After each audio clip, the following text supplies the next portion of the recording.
Olá a todos! Estamos começando mais um episódio do nosso podcast e as 3 convidadas do episódio de hoje serão Vitória, Alice e Nina.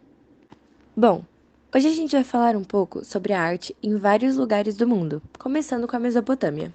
Bom, Mesopotâmia foi o nome que os gregos deram a essa região de vales que ficava entre os rios Tigre e Eufrates. Entre várias ascensões e quedas no período entre 3.500 a.C. e 500 a.C., diferentes povos habitaram essa região e ela era muito procurada por causa do solo fértil, o que favorecia a agricultura.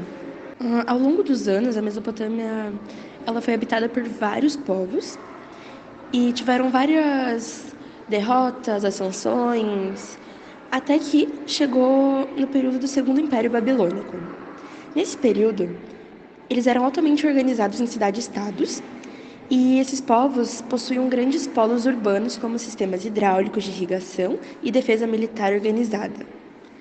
Eles se destacavam na astronomia, na matemática e na literatura e também na arquitetura. O povo sumério, que habitava a região, por exemplo,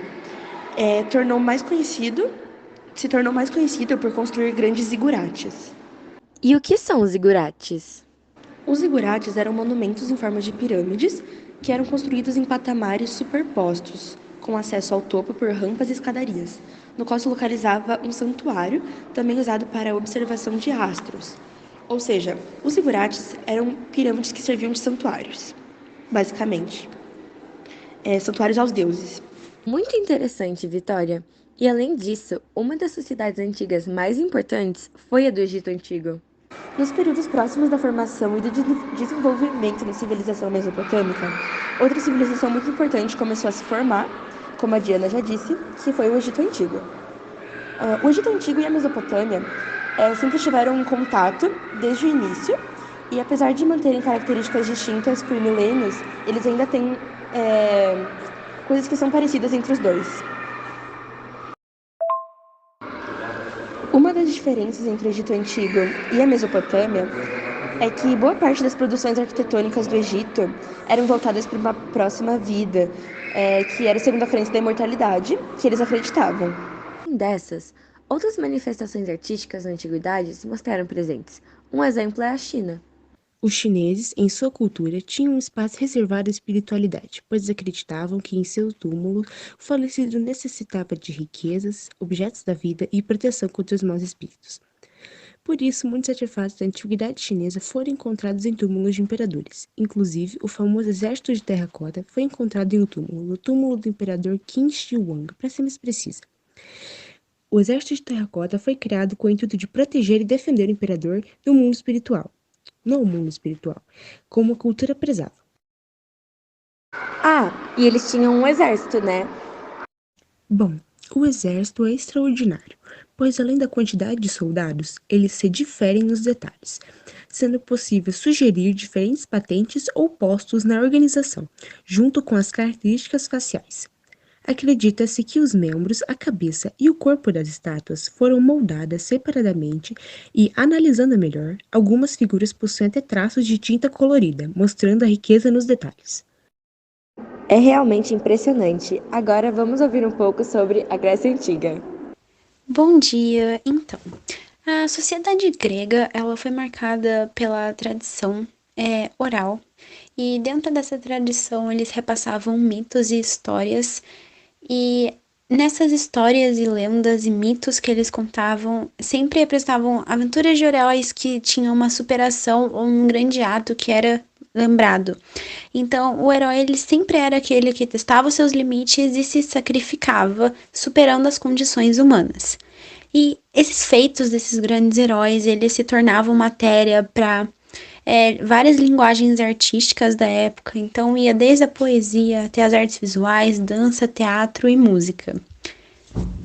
E essas obras da mitologia grega, elas representavam uma relação entre o sagrado e o terreno, com seres com condições além das humanas, e essa relação ela era compartilhada e marcada pelo medo e pela proximidade. Então, os deuses gregos, eles não eram caracterizados como onipotentes e infalíveis, mas eles eram vítimas de paixões e do poder dos afetos. E as histórias desses deuses, elas eram recheadas de embates e reviravoltas que sempre remontavam às guerras e aventuras terrenas, mostrando assim essa aproximação com o mundo terreno e esse mundo sagrado. Bom, a Grécia Antiga também foi uma forte influência para o mundo ocidental. Dentro disso, a gente pode citar a democracia, os Jogos Olímpicos, a filosofia, a arquitetura, teatro e alguns outros campos.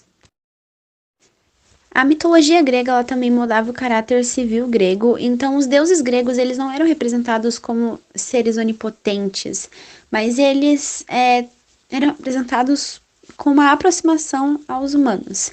Mas o que os diferenciava era eles eram imortais e tinham poder.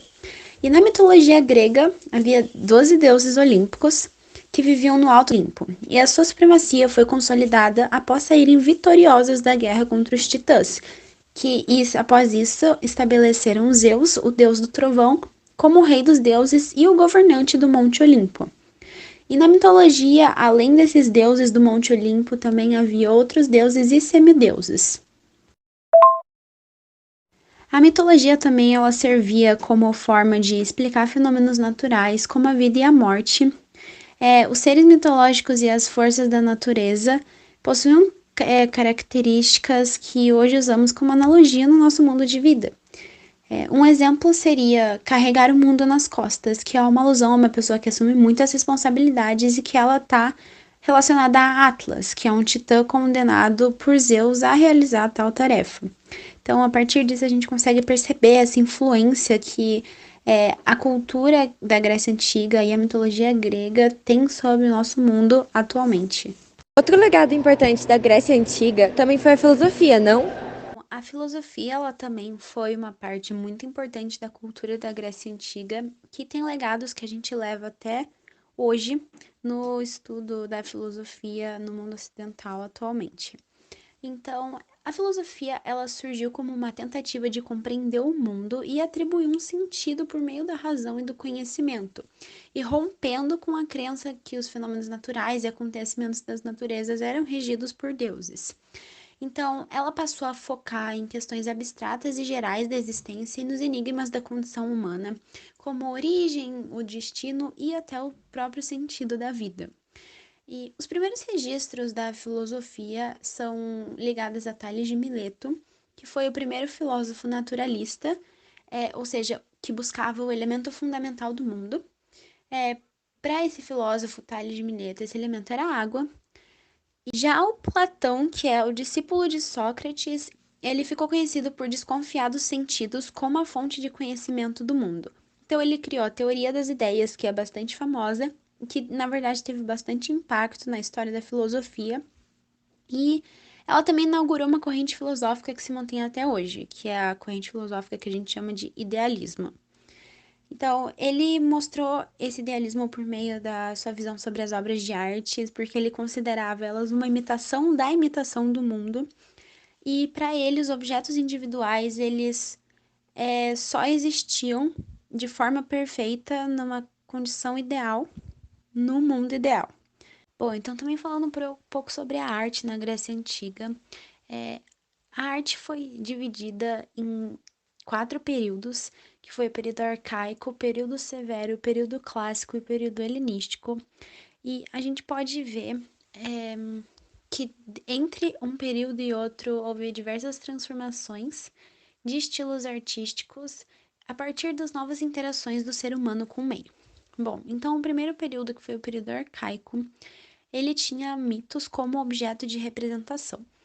O corpo ele era retratado de forma rígida pelos escultores, e você consegue perceber grande influência das artes egípcias e asiáticas nas obras. Analisando as esculturas, é possível perceber que não existe retrato nem personalização. Os rostos eles são genéricos, eles têm feição plácida e carente de fortes emoções. O corpo é retratado de forma rígida e simétrica, e as esculturas são caracterizadas pela nudez, frontalidade e pelo porte inabalável. É importante lembrar que essas esculturas não eram retratos, mas eram representações de ideais e valores abstratos da aristocracia da época. O podcast de hoje. Muito obrigada, meninas! Obrigada. Tchau, tchau. Obrigada. Tchau, tchau, gente.